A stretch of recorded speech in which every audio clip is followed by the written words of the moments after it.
بسم اللہ الرحمن الرحیم۔ آج ہم تاریخ اسلام کی پہلی اور سب سے اہم جنگ بدر کا تفصیلی بیان سنیں گے۔ یہ وہ جنگ تھی جس میں حق اور باطل کا فیصلہ ہوا۔ اللہ نے مسلمانوں کو زبردست فتح و نصرت عطا فرمائی۔ تو آئیے اس تاریخی معرکے کو تفصیل سے جانتے ہیں۔ جب نبی کریم صلی اللہ علیہ وسلم نے مکہ میں اسلام کی دعوت شروع کی، کفار قریش نے مسلمانوں پر ظلم و ستم کے پہاڑ توڑ دیے، یہاں تک کہ مسلمان ہجرت کر کے مدینہ منورہ چلے گئے۔ مدینہ پہنچ کر مسلمانوں کو قدر سکون ملا، مگر قریش کی دشمنی ختم نہ ہوئی۔ وہ مدینہ پر حملہ کرنے کے بہانے تلاش کر رہے تھے۔ اس دوران نبی کریم صلی اللہ علیہ وسلم کو اطلاع ملی کہ قریش کا ایک تجارتی قافلہ جو کہ ابو سفیان کی قیادت میں شام سے مکہ جا رہا تھا، مدینہ کے قریب سے گزرے گا۔ مسلمانوں نے سوچا کہ اگر اس قافلے کو روک لیا جائے تو قریش پر اقتصادی دباؤ ڈالا جا سکتا ہے، لیکن ابو سفیان کو خبر مل گئی۔ مکہ میں جا کر قریش کو مسلمانوں کے خلاف جنگ کے لیے تیار کر لیا۔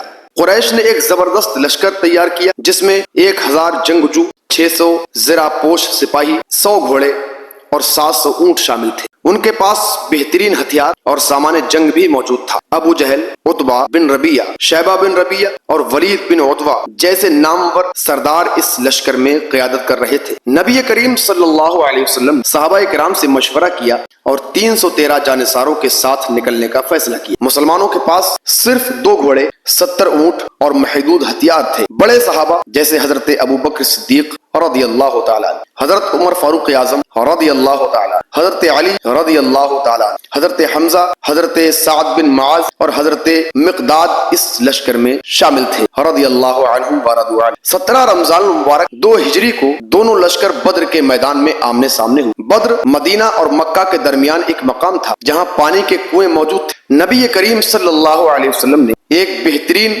حکمت عملی اپنائی اور کنووں پر قبضہ کر لیا تاکہ کفار کو پانی کی تکلیف ہو۔ سب سے پہلے جو مقابلہ ہوا وہ کفار کی طرف سے عتبہ بن ربیعہ، شیبہ بن ربیعہ اور ولید بن عتبہ نکلے، جبکہ مسلمانوں کی طرف سے حضرت علی، حضرت حمزہ اور حضرت عبیدہ بن حارث نے مقابلہ کیا۔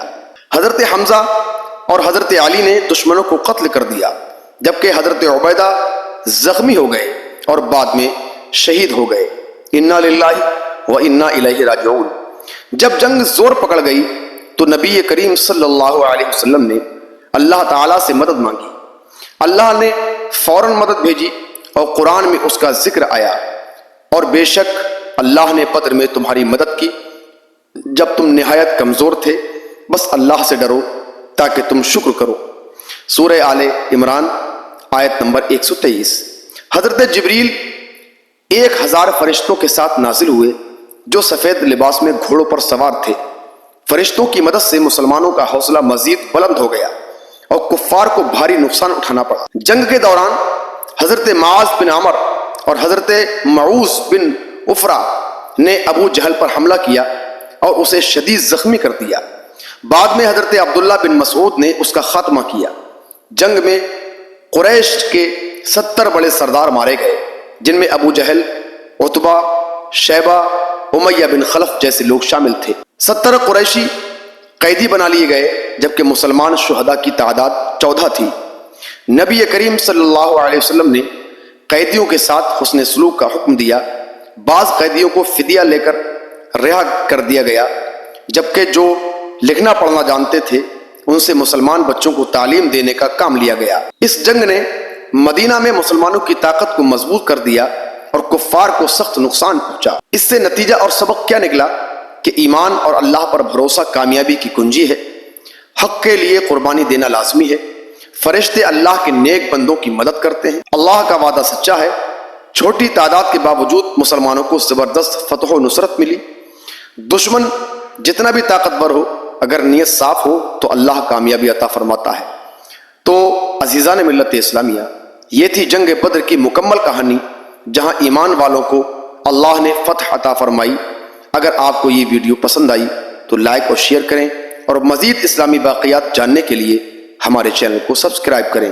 جزاک اللہ خیرہ۔ السلام علیکم ورحمۃ اللہ۔